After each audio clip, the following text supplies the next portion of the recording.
Hi, I'm Barb, Maple PhD, and my favorite play for August 2024 is Wingspan Asia. This is all the Wingspan goodness that you are used to, but it is also a standalone two-player version of the game, and that is what I'm talking about here. We have Wingspan and we have the other two expansions shuffled into it. So when we picked up this Asia one and saw that it had a two-player variant in it and that was standalone, we decided to keep all of the components separate and play it that way for a while. And so what this does is it adds a little duet board to the game. So as you are playing out a bird into your tableau, into your habitat, you also place a duet token on this board. But you have to follow certain rules. So for example, if you're playing the bird into the wetlands, you have to place your token in the wetlands area of the duet board. But then there are certain other things you have to look for. For example, there are different spaces that show the different nest types, or you might have to have a bird that's facing right or left or within a certain wingspan.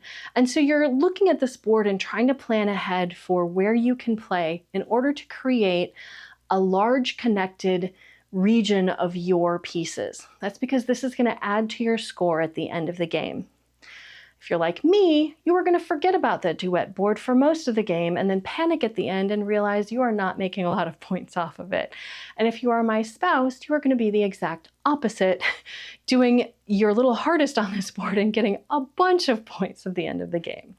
But that's what I like about this. It has all of the Wingspan mechanisms there. You are still building out your tableau of birds. You are doing your engine building by, activating the different cards in each row as you take those actions. But then you've got this added thing where you are looking at the duet board. And while maybe it doesn't need a lot of additional things, we've found that, in the two-player game with the traditional goals, which are still here, they're often just kind of bouncing back and forth and don't do a lot to change up the score in the game. And so having this duet board, especially with the two-player, makes that part of the game a little bit more interesting, makes the interaction between the two players just a little bit more.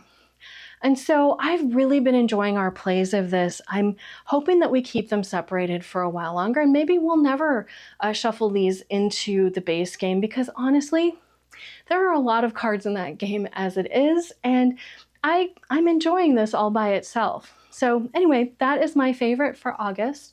I hope you've had a great month gaming. You can go find me on Instagram, Blue Sky, and YouTube as Maple PhD. And on my YouTube channel, I connect astronomy and board games. So if you like that sort of thing, be sure to come check me out.